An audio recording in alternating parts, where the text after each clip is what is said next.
Selamat datang di acara virtual talk pertama kami, Sinergio TV. Bagi yang belum tahu, Sinergio TV adalah sebuah acara televisi online Nusantara milik The Jakarta Consulting Group yang bekerja sama dengan Sanggar Prativi. Tujuan kami adalah untuk menghadirkan tayangan-tayangan positif berupa leadership dan manajemen bela negara. Dan dalam kesempatan kali ini, kami akan mendiskusikan tentang leadership, especially tentang young leaders, bersama dua speakers kami, yaitu Kevin Handojo, Regional Team Leader Bye Plastic Bag Surabaya, dan Davyn Sudirjo, Founder of Itani. Acara ini akan di-host oleh Ibu Patricia Susanto, selaku CEO The Jakarta Consulting Group, dan acara ini estimasi akan menempuh waktu selama 1 jam.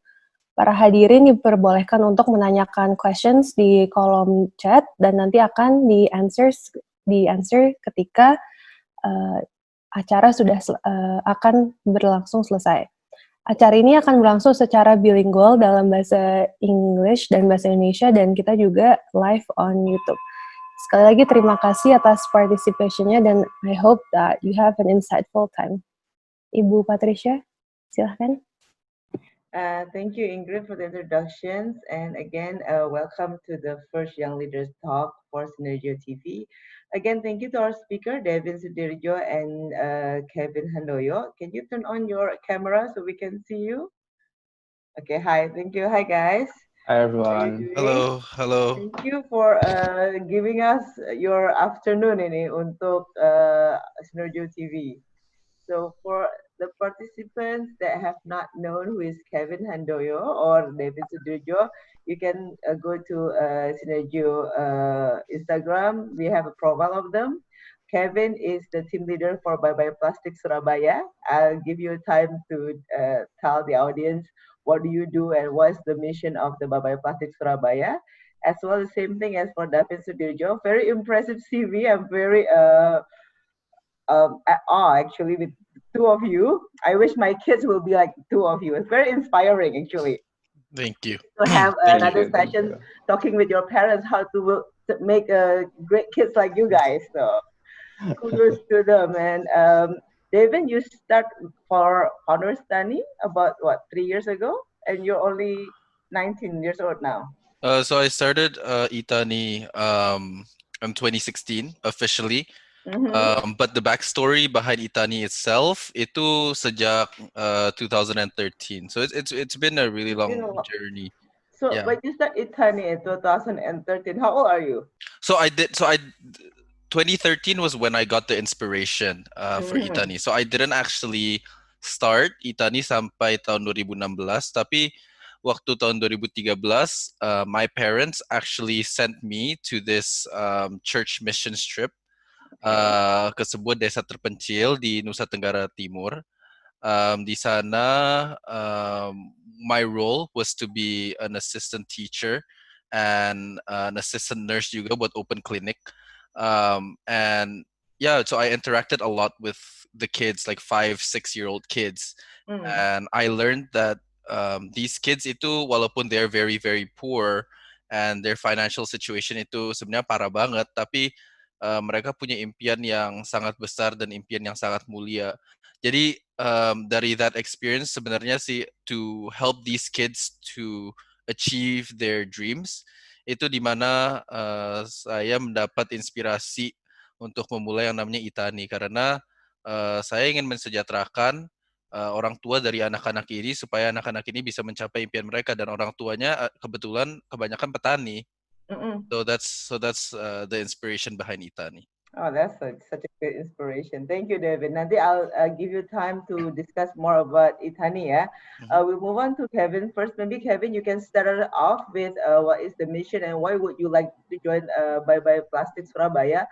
And you're still super young as well. Yes, I am actually 16. I'm 17 next month. You're 17 next month. All right. Now, okay. So please share us with the audience as well. What is Bye Plastic Surabaya? I know this is started in Bali and now become a global movement. So please tell us why would you want to be a team leader at such a young age as well? All right. So Bye Plastic Bags itself is actually a social initiative driven by youth itself. So our founders, Malati and Isabel Wyson, started Bye Plastic Bags when they were just 10 and 12 years old. Imagine being a 10 and 12 years old, starting their early secondary and their late primary, and starting a huge organization that they will never really imagine on being this big. So we wanted to make people say no to plastic bags. As simple as that, as the name implies, bioplastic bags. And we actually envision a world free of plastic bags, and where the young generation are empowered to take action. And kita punya misi untuk we ban the use, the sale, and production of plastic bags from retailers.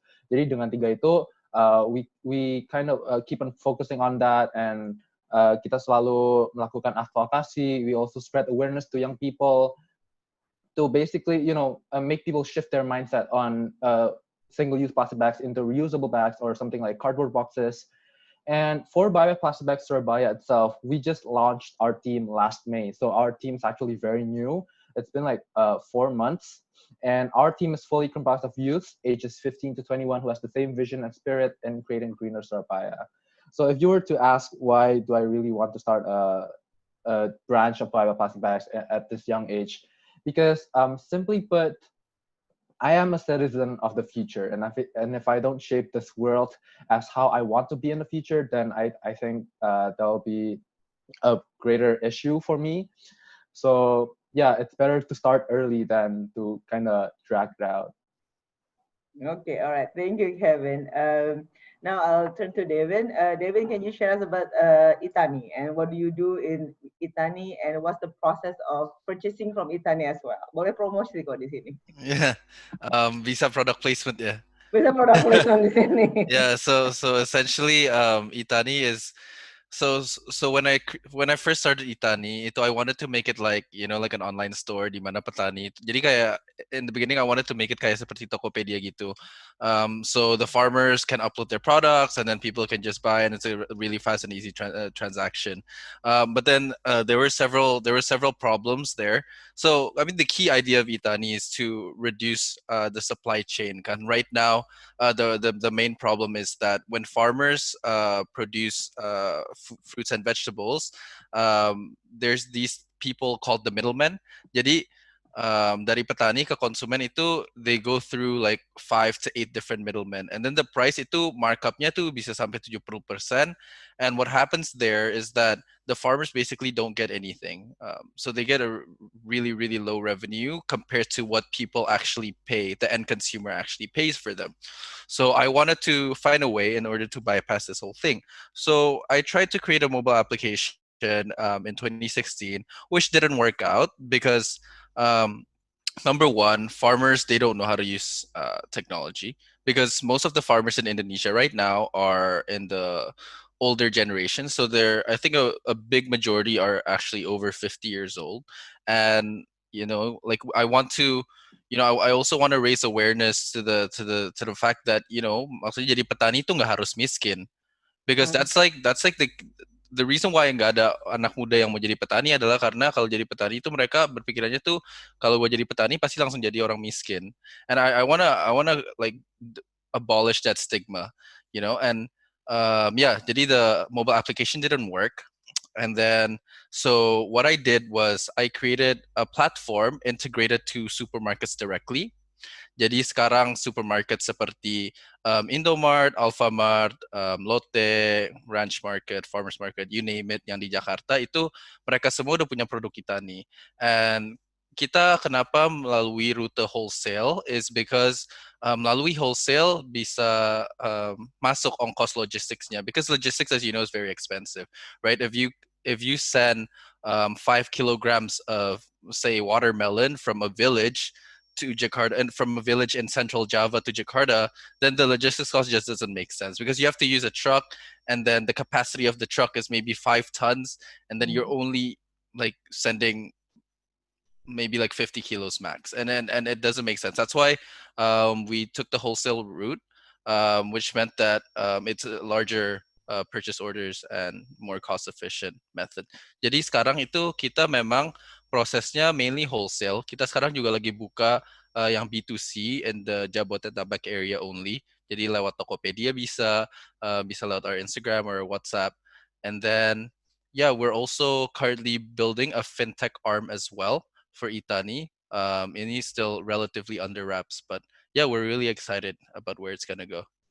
Oh, that's so great. So now you're focusing on wholesales and making sure that the farmers get the right enough margin, right? Correct. Mhm. Okay.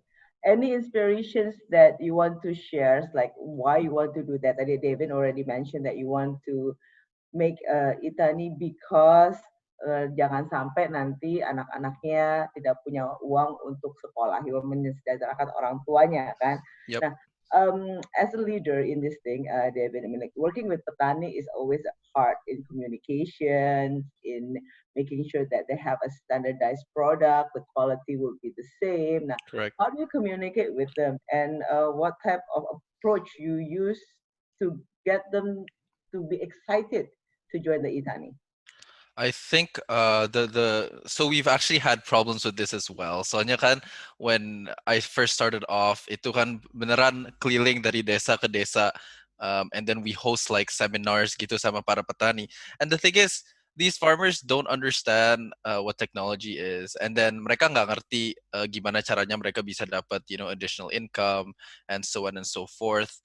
And then juga pertama kali we did our shipment ke Lotte Mart itu honestly itu was really bad. Like I think 95% were rejected because mereka juga nggak tahu, and we didn't know at that time juga bahwa like supermarkets tuh punya standarnya gimana. And yeah, those are issues that we had to iron out throughout the years. And our solution sebenarnya adalah untuk berkolaborasi dengan local organizations and juga kepala desa, all the local authorities and the people that the farmers look up to and respect, yang bisa benar-benar hands-on mentoring the farmers. Jadi sebenarnya sekarang Itani itu punya field teams, kita punya tim di lapangan that regularly check on the farmers, and also give education and provide assistance if they have any problems. Jadi benar-benar I think the key to managing the farmers itu we really need a hands-on approach. Okay, all right, That's the great. solution. Thank you, David. Kevin, as a young organization in Surabaya, you just started in May, right? What's the challenges that you see for bye-bye plastic? I mean, it's already a global movement. We have a lot of perda ya, nggak boleh pakai plastic bags. Yeah. But what's the challenges that you see for bye-bye plastic in Surabaya? So in Surabaya itself, we don't really have that kind of stricting laws. Kita memang udah ada surat himbauan dari wali kota kalau misalkan untuk mengurangi penggunaan kantong plastik atau penggunaan styrofoam or whatever, tapi belum ada satu hukum yang memang mengekang penggunaan itu. Jadi nggak ada konsekuensi kalau misalkan orang itu pakai. So that's why if you go to stores, if you go to markets, you can still see that people are still using plastic bags, and it's used like very often. Kayak tinggi banget, semua orang literally pakai, and I bet everyone has at least one or two in their houses. And we kind of want to focus on that. However, the challenge is that it's a global pandemic, and we cannot really do anything other than seminars or online or campaigns through our Instagram. And I think that's like the huge challenge right now. But if you were to ask a long-term challenge or like a challenge in a bigger scale, mungkin lebih ke how people are meremehkan kita. So like, oh kalian masih anak muda, ngapain sih ngurusin gini-gini? And we still hear that so often, and that it's a really huge challenge for to make people believe on us, to make people on board with us. And we're currently still finding a way on how to try to resolve that. But so far, I guess we can we are currently on the awareness spreading, so we work on with schools and hoping that it can lead to a larger scale. I guess that's how you say it. How many members do you have for Bye-bye Plastic Surabaya? All right, so currently we have 12 board members and 22 actual members. So they're all from schools across Surabaya, and that's what I said before, ages 15 to 21. And we actually have two team leaders. I'm one of them. The other one is Celine, who is currently not able to come with us. But yeah, so us two, we're leading a team of a total of 34 members. Okay. what do you see as the challenges of leading the team? I mean, like we're talking about young leadership, Right, yeah, as right. a very young person leading somebody that's older with from you, that probably the age of 20 Mm, up, and they already have jobs as well, right? right. So what is the challenges of leading the organizations? Communication is definitely one of the hardest challenges because as a team leader, I kind of assign tasks to my board members, to the division coordinators, and I can see that they're really struggling on trying to communicate with their members because maybe some of them are still busy with their school or like activities outside Baba Plastic, and they're very hard to contact. And I guess that's one of the hardest challenges that we've encountered so far. And another one will definitely be concepting the events itself because it's a global pandemic and we have to really stay home and try to also make the event not repetitive because seeing that we have 44 other teams across the entire world that, we're kind of on the same boat and we really have to be very creative on creating events and making sure that it's not repetitive. I think that's one of the hardest challenges. All right, great. Thank you. So I see that the takeaway is that time management will be one of time management as well as Right, communication true, will be yeah. one of the challenges, right? So how do you organize yourself? I mean, I'm sure you have schools, you have other activities, and you have bye-bye plastics. How do you organize yourself? Right, so how do I organize myself? I don't really have an exact question to that because I've been trying out multiple strategies such as calendars or like journals or try to have a priority scale. But sometimes there's this force majors or things that we don't really expect to happen that actually happens. Jadi my best take on it is to basically list down what you really need to do, like from like the whole day or like when is it due, and kind of just work on it one by one. And so far, it has been working actually. Okay. All right, great. Thank you. Devin, maybe it's the same questions. Yeah, I mean, the audience probably would like to know too. Um, Yep. how do you manage your time? I mean, you have such great initiative. You have school, you have work, you have your personal life. I'm sure that you still have family time as well. So how do Yep. you manage your time, and what? How do you motivate yourself to get up in the morning and making a priority list? Yeah, so actually that's super interesting. That's a really interesting question because I go to school in the US. So I go to school at Stanford, and the time difference with Jakarta is like 14 hours normally. And yeah, honestly, it's really hard to manage the time well. And my strategy to like tackling this is honestly, you need to have a really strong team behind you. I think having a really strong team is the key because with me being in the US normally, I cannot be hands on di lapangan or like in the office, like managing everything. So yeah, I think having a strong core team is very important, and having people who are willing to like support you no matter what. And yeah, always, yeah. You just have to grind it out, kaya like there are some sacrifices here and there that I that I have that I had to do. Kaya misalnya, how like in colleges in the weekends people like to go out, etc., etc. I've had to sacrifice some of that time. And honestly, it's just finding the right balance is very important. Kaya knowing which things to prioritize, whether it's your subjects, exams, or whether it's like your own personal time, whether it's time spent for your family, for your friends, or for this initiative. And being able to figure out that perfect balance is key to be able to manage your time well. That's interesting. But talking about sacrifices, what's your biggest sacrifices for Itani at this moment? I think the biggest sacrifice for Itani is all the college parties. But that's the most important part of college, you know that? The uh, subject you can learn from the internet, but the networking, the partying is very important for future networks, isn't it? I mean, it's relatively important, but yeah, you have to be able to do some compromises, to achieve whatever you want to achieve, as long as you have kaya a final goal, that as long as you have your final goal right, and you just have to work towards that goal. And compromises here and there, and yeah, you'll be able to do it Okay. at the end. All right, great. Thank you. Now we have a question from the audience that is given to us. Is that how do you handle failure so far? For the both of you, maybe Kevin can start first. How do you handle failures when all things goes wrong? First of all, is to create that mindset and kind of build that kind of mindset to your team too. Because, of course, as a team leader, I do have expectations for my team. I do have expectations for my events. But if things go wrong, I will try. I'll actually start with trying to build the morale of my team members. Because okay, come on, it's just one event. Come on, you guys can definitely improve. You can fix all these issues. So we kind of have that team meeting every event. Jadi setiap satu event kita pasti adain the entire evaluation of the team and kind of see on how we can progress in the future. In what aspects can we improve, and by that we can actually drive our minds from regretting about the event into building ourselves, into building the team, into improving in something better. Okay, Davyn, how about you? So about regarding handling failure, yeah.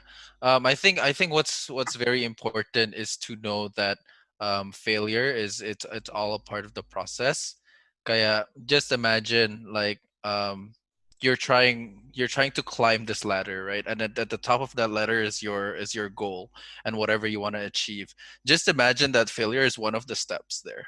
Because you fall down, but then you always have to get back up, because at the end of the day, as long as you just have to grind it, you have to grind through it, you have to hustle through it, and you have to have that relentless kind of mindset, that never give up kind of mindset, because you have to know, and you need to have it ingrained in yourself that failure is just another step to succeed, and it's not possible to succeed without failures. As I said before, the first time I delivered fruits we delivered fruits to Lotte Mart, 95% were rejected. And it's like it's all a part of the learning process, because without that, then like I wouldn't know, like if I were to stop right there, then it's done. Like there's no idea, there's no way that I could have known where Itani could have been, you know, at this Oke. day. Ya, oh, jadi resilience ya. Guys, ada pertanyaan lagi adalah role model kalian siapa sih yang menjadi inspirasi leadership style kamu? Davyn? Yeah, so my main role model is actually my dad. Jadi he's my main inspiration. Soalnya from when I was small, he was the one. Jadi okay, to be honest, just to be completely honest with you, like I never did like doing volunteer work and etc. etc. But it was my dad who made me do all of these things. Kaya he was the one who like really really pushed me, and you got like from his life story, like I just took a lot of inspiration from that. Kaya the what kind of hard work and the kind of effort and the kind of mindset that it takes to be able to become successful. Jadi, yeah, I would say that my main All inspiration right, would be my thank you, dad. Davyn. How about you, Kevin? My I actually do have a lot of inspiration models. One of them, which is our founder itself, Melati Wyson. So starting at the very young age, really possesses some challenges. Apalagi yang tadi sempat saya singgung, people's perspective on youth, people's opinion on youth are sometimes very mereka meremehkan banget sama kita anak-anak muda, and thinking that we should really focus on studies, but that's it. Tapi on how Melati and Isabel are able to fight their way through, and until now, Bye Bye Plastic Bags jadi sesuatu yang besar. Even Melati right now started another organization on her own, Utopia. I think that's a really inspiring movement for her, from her. But another one will be my friends, actually. Well, specifically, my student council leader back when I was in secondary. So she doesn't really have a very strong style of leadership, but her way of approaching people is very inspiring on how she's able to connect each and every one of the members whether you're best friends or you don't know each other, but in the end, she's able to bring the team really together and solid, and that's why our events are able to, really be done well. I guess that's how you say it. All right, thank you, thank you. That's a very unique answers from the both of you. Usually people say, my inspiration is Nelson Mandela, Barack Obama, blah blah blah. But somebody is very close to you, actually the one that give inspiration to the both of you. So we don't have to see for the big names in the leaderships, but it's somebody that we can see every day, and they actually walk the talk. That's the most important, I guess, from that statements. I'm going to open for questions from the audience. We see a lot of from them already gave us a chat. I would like to ask Vincent, or is he not here anymore? Vincent Chandra is questioning Davyn, what breakthrough that you would like to see from Itani to support the national agricultural sectors? Okay, so so the main breakthrough from our side, yang like we really want to see is, to be able to obviously be able untuk merangkul lebih banyak petani, like as many farmers as possible, and also be able to make deals with as many supermarkets as possible. Tapi right now, I think the breakthrough that is really required to make the change, from my opinion, is not actually from our side. It's more from the government side. And the breakthrough that we really desperately want to see from the government side adalah for them to be able to support lebih banyak lagi produk-produk dan especially produk segar, so like buah-buahan dan sayuran produksi petani Indonesia. Karena and the reason why I'm saying this is, just imagine, like for example, just imagine carrots, wortel. Kalau wortel itu dari Australia ke sini, ongkirnya tuh lebih murah daripada kalau kita dapat dari beras tagi. And like, it doesn't make sense, right? It doesn't make sense. Why is it cheaper to get carrots of the same quality from Australia compared to from domestically from Indo? Jadi like honestly, that's the breakthrough that kayak all the current agricultural startups need adalah for the government to be able to support the local farmers more. Okay, so you're gonna work closely with the government. Right, correct. Thank you. So another question is from Nakia Chandranala. From the both of you, gimana cara kalian menyeimbangkan antara hubungan profesional dan personal dengan bawahan? I'll give it to Kevin first.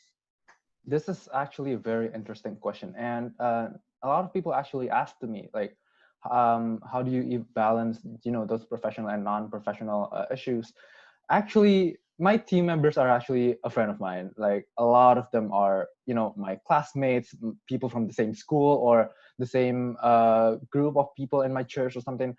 And you kind of just have to set the mindset and agreement between the both of you that if we're talking about work, let's be professional. I'm the team leader, you're my board member, and we kind of work together on resolving a certain issue in the work. But if we're not talking about work issue, then let's put that away. Like, if we're classmates, then act like we're classmates.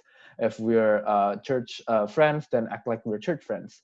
But when we're talking about work, only when we're talking about work, then you have to, respect me as a team leader. I'll respect you also as a coordinator, and build that mutual trust among you both. That you gotta have to set boundaries on what's where, and also try to also implement those. Try to bring that connection between you guys in when you're working, because if you're working with someone you don't know and you're not close, you definitely have that sense of being uncomfortable, and like maybe your coordinators, your members will be some sort of shy or very close with you as a team leader. But if you really have that connection beforehand, then it will be a very easy way on communicating with each other. All right, thank you, Kevin. Davyn, to answer the same questions. Yeah, so my answer will be a bit different. Soalnya kan, I mean, it's the core answer would mostly be the same as Kevin's. Tapi obviously Itani is it's a different or kind of organization. Kan it's so like before I started Itani, like my experience was like with school organizations where I have led several organizations at my school. Apa namanya, with my friends as kaya as Kevin said, like the board members and so on and so forth. But it was a really interesting transition to Itani. Soalnya now it's a company, right? And it's like we're hiring people that I've never previously met. It's like it's not like they're my friends from like years before or anything. Um, yeah, so I think as a leader, kaya what I've learned is kaya always be down to earth, always be open minded, like always be willing to listen to their inputs, and kaya um mostly kaya gimana ya, so there could be a personal relationship that like I can have with my employees, tapi as Kevin said, like we have to be able to keep, like if I'm criticizing you for something that you're not doing correctly, kaya it's nothing personal. It's like professional has to be completely separate with personal. And Mm-hmm. if you want to hang out after work, if you like for example want to go get food, get dinner, whatever, yes, that's okay, but then no work talk, right? Like work talk, kaya if you want to, like basically if we're having our own personal time for our own personal conversations, like there shouldn't be anything about work kaya interfering. There Got has it. to be clear So boundaries. basically the boundaries is most important. Jangan lupa Yeah. pakai topi yang mana ya. Are we friends or we're co-workers? Yeah. Yeah. Okay, great. Okay, David, to continue, there's another question from Braga. How do you handle stress since you have the pressure of finishing work from your college at the same time as well as leading your project? Yeah, so I think as I said before, the key, the really key like attribute that like everyone needs to have like when they're trying to handle these kind of projects is you need to have really good time management skills. And honestly, my time management skills aren't that great. As I said before, makanya like I have to sacrifice this and that and everything. Um, but yeah, also you have the great thing about college, right, which is completely different from high school, is like you're really free to be able to pick the kind of classes you want. You're free to set your own time schedule and everything. So yeah, you just have to kaya plan like quite far ahead, like Mm-hmm. the amount of work that you want to do every day. Jadi honestly, if you're able to plan ahead, you should be fine. So yeah, once you get through it, like it's nothing. Obviously there's going to be some unexpected things happening, but it's like it's basically consistent, right? Like you could always you could already predict, or like you could tell like, oh, next week I have this much this amount of work from school, and I have this amount of work on Itani. And yeah, so just be able to like take some time, plan far ahead. Maybe don't take too many classes, or like if Itani is already kaya lebih like self-sustaining, then I could take more classes and so on and so forth.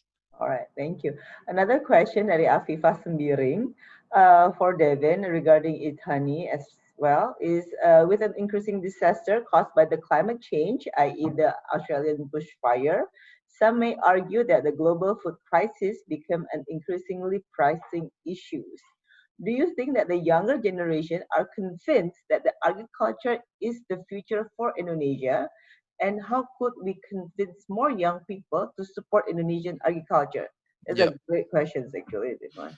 Yeah, so last year actually I went to represent Indonesia in a conference called Youth AG Summit in Brazil. And there were, I think, 100 people from countries all over the world. We were talking about food security.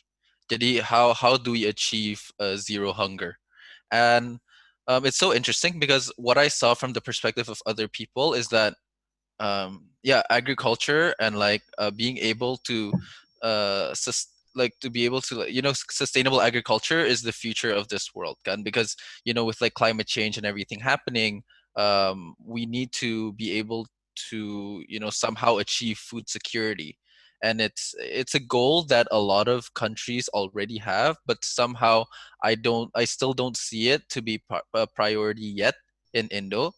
And as I said before, sekarang anak-anak muda, para anak-anak petani itu hampir semua nggak ada yang mau jadi petani. And the reason why is because, like petani itu considered poor.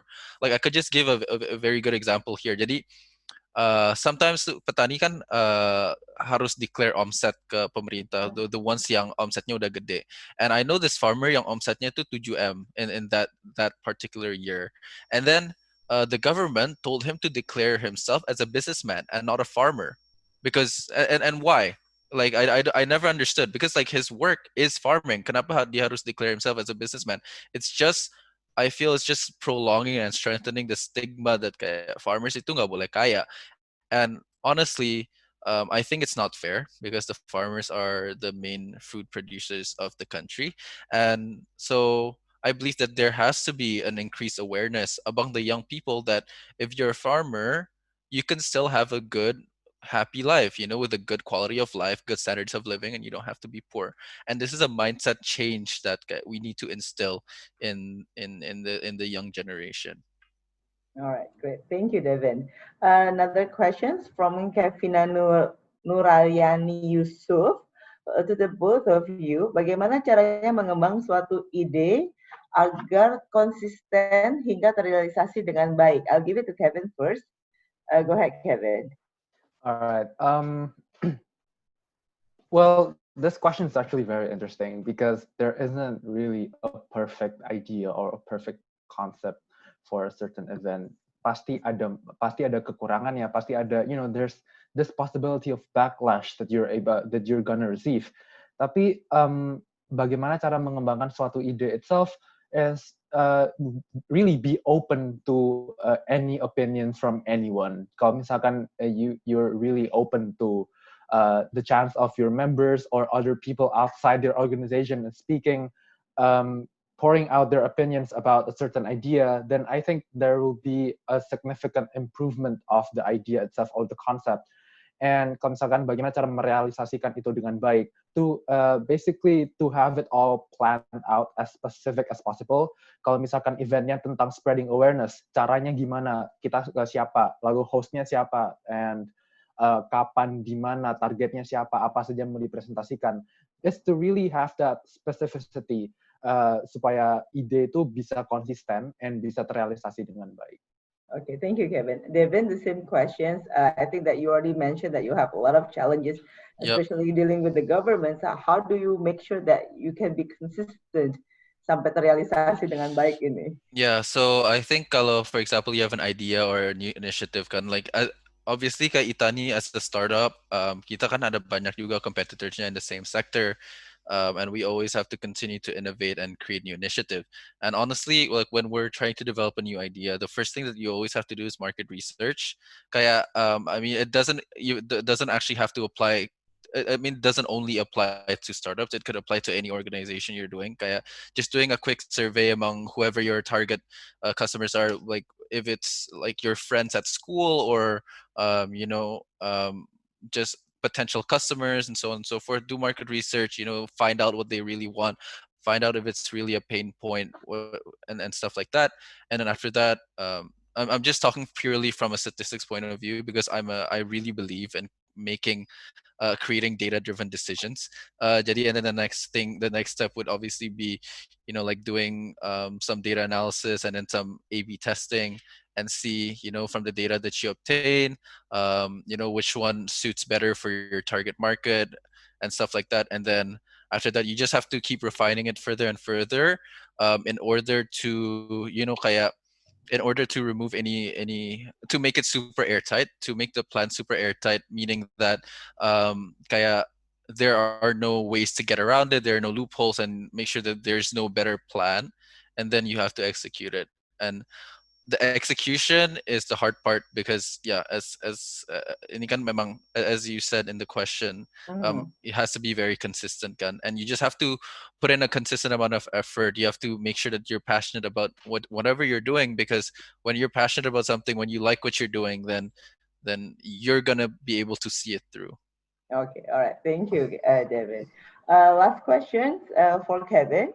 Menurut Anda, bagaimana keadaan awareness dari warga Indonesia sendiri, dan strategi apa yang akan kalian gunakan ke depannya agar warga Indonesia bisa lebih aware terhadap negatif impact dari plastik? Alright, keadaan awareness dari warga Indonesia sendiri, I'd say it varies from place to place. Kalau misalkan if you're talking about Bali, then they're fully aware. I believe that they're really aware of the current plastic issue. With the fact that Bye Bye Plastic Bag itu sudah berjalan dari 2013 and they're constantly spreading awareness in Bali, and I think that people are completely aware. And if you're talking about Jakarta, maybe mereka mungkin baru mulai untuk aware tentang masalah plastik karena maybe people never heard of the plastic issue, tapi gara-gara Juni kemarin single-use plastic bags benar-benar di-ban di Jakarta, mungkin mereka baru mulai aware. But if we're talking about remote places like, say, Papua or Maluku or the eastern side of Indonesia, where these organizations haven't really reached that part, mungkin awareness-nya sangat kurang banget. Walaupun mungkin pemakaiannya sedikit, tapi mereka belum tahu bahwa plastic bags are actually harmful.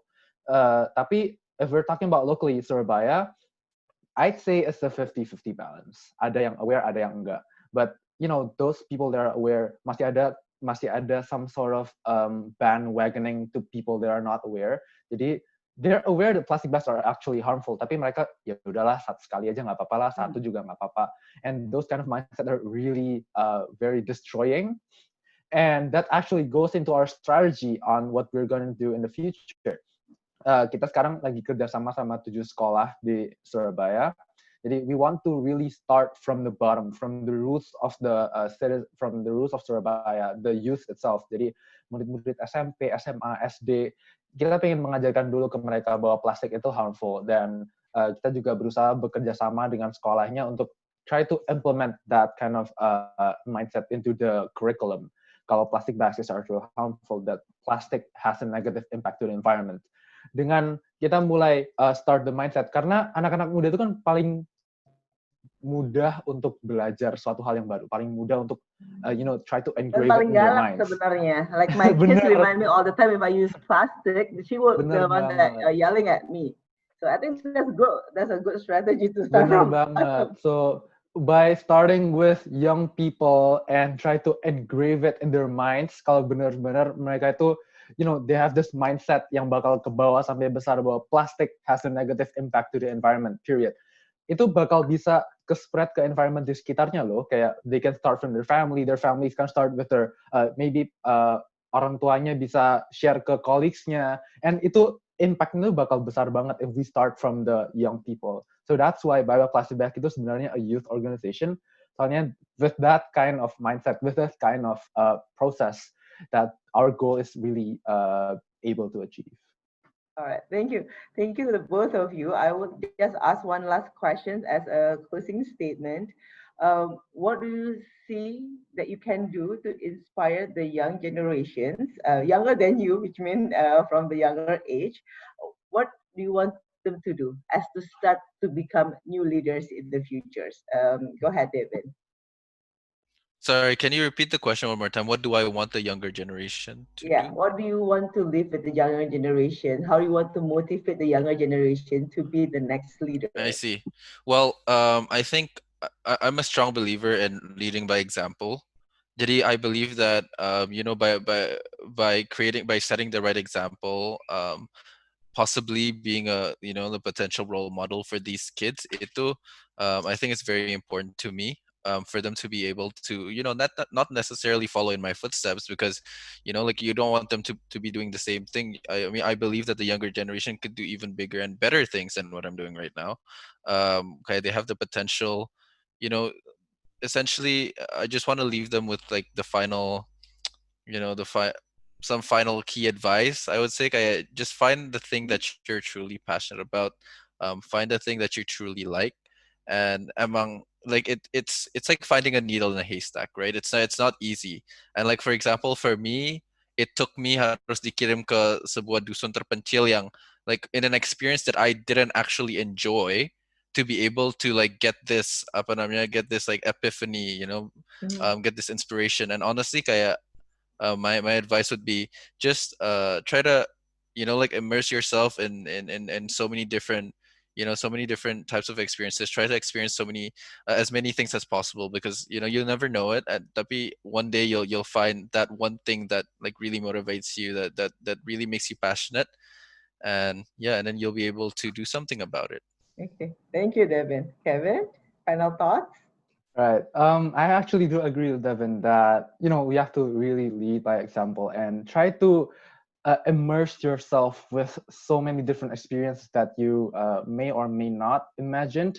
So in Devin's case, mungkin harus dibawa dulu ke tempat terpencil, terus kayak experience something that you don't like. And if it's in my case, coba-coba, lebih ke coba-coba. Try to like, oh ada ini, yaudah ambil aja kesempatannya daripada like if that misalkan kesempatan itu dibuang kan eman banget. So really try to bener-bener cari apa yang passionnya di mana, and cara leadershipnya juga gimana, itu kan juga penting. And maybe another important thing is that this is what Melati and Isabel, our founders, really oftenly said, that us kids, us youth people, us young people may only be 25% of the world's population, but we are 100% of the future. Jadi it's really up to us right now mau masa depan yang seperti apa yang kita buat. That's why I started by plastic bags, because I really wanted to create a future that's free of plastic bags and really more environmental friendly. But it doesn't have to be really it doesn't have to be always in the environmental sector. It also can be in financial or business or anything. So if you want to create a better future, then start now. And if it's not us who started, then who? If it's not right now, then when? It's as simple as that. All right. Thank you, Kevin, and thank you, Davyn, for the sharing. It's very inspiring, and I learned a lot personally from the two of you. And good luck with the future endeavors, and good luck with your bye-bye plastic and itani. So I'm gonna give it back to Ingrid to close the session. Thank you so much, guys. Okay. Once again, thank you all for joining this insightful discussion about young leaders. Saya berharap that you guys will learn something out of this, and thank you so much for Davyn and Kevin to be agreeing on this afternoon. And just the closing remarks, please do follow our Instagram, Sinergio TV, because kedepannya kita akan menghadirkan tayangan-tayangan yang positif, yang tentang leadership maupun manajemen bela negara, dan kita akan menghadirkan aktivitas-aktivitas yang seru juga. Terima kasih semuanya. Okay, thank you guys. Thank you. Bye-bye. Bye-bye.